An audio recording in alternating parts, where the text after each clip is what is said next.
तुमचं आमदारकीचं तिकीट मीच कापलं. रवी राणांच्या कबुलीनं अमरावतीच्या राजकारणात खळबळ उडाली आहे. तुळसा मतदारसंघाचे आमदार रविराज घोष होते त्यावेळेस त्यांची तिकीट कापण्याचं काम सुद्धा मी केलं. त्यांनी याच्यासाठी घाबरत नाही, खरा बोलणारा माणूस. आताच मुख्यमंत्र्यांशी बोललो मी. राजकारणात एखाद्या नेत्याचं तिकीट कापलं जातं, उमेदवारी बदलली जाते, पण हे सगळं नेमकं कुठल्या कारणामुळे होतं हे मात्र अनेकदा पडद्यामागे राहतं.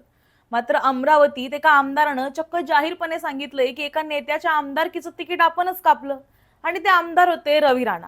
त्यामुळे आता अमरावतीच्या राजकारणात चांगलीच चर्चा रंगली आहे. हे प्रकरण आहे तिवसा विधानसभा मतदारसंघाचं.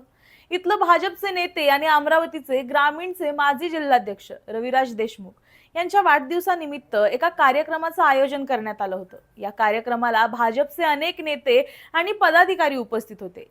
याच कार्यक्रमात बडनेराचे आमदार रवी राणा भाषण करत होते आणि बोलता बोलता त्यांनी रविराज देशमुख यांच्या राजकीय प्रवासाबाबत एक मोठा गौप्यस्फोट केला. नक्की रवी राणा काय म्हणाले, चला जाणून घेऊया. नमस्कार, मी सारिका आणि तुम्ही पाहताय पॉलिटिकल महाराष्ट्र. रवी राणा म्हणाले की रविराज देशमुख यांचं आमदारकीचं तिकीट आपणच कापलं होतं.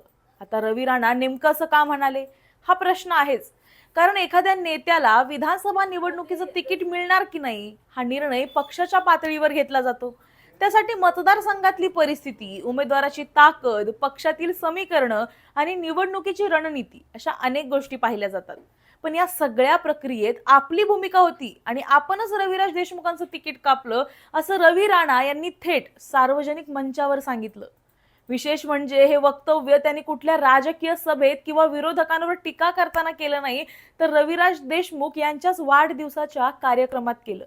त्यामुळे रवी राणांच्या या वक्तव्याची आता राजकीय वर्तुळात चांगलीच चर्चा सुरू झाली आहे. तिवसा मतदारसंघात त्यांनी नेमकी कोणती तिवसा मतदारसंघात त्यावेळी नेमकी कोणती राजकीय समीकरणं होती, रविराज देशमुख यांच्या उमेदवारीला विरोध का झाला आणि रवी राणांची त्यामध्ये नेमकी काय भूमिका होती, असे अनेक प्रश्न आता उपस्थित होत आहेत. रवी राणा यांनी हे वक्तव्य सहज केलं की त्यामागे काही मोठा राजकीय संदेश आहे हेही पाहणं महत्वाचं आहे. कारण राजकारणात एखाद्याचं तिकीट कापणं ही छोटी गोष्ट नसते आणि त्याची जबाबदारी स्वतः घेऊन ती जाहीरपणे सांगणं ही तर त्याहून मोठी गोष्ट असते.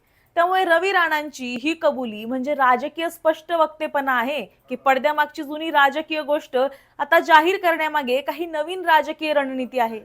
याची चर्चा आता अमरावतीच्या राजकीय वर्तुळात सुरू झाली आहे. तुम्हाला याबद्दल काय वाटतं? रवी राणांचं हे वक्तव्य राजकीय प्रामाणिकपणा आहे की मोठी राजकीय खेळी? तुमचं मत आम्हाला कमेंटमध्ये नक्की सांगा आणि अशाच व्हिडिओसाठी पाहत रहा पॉलिटिकल महाराष्ट्र.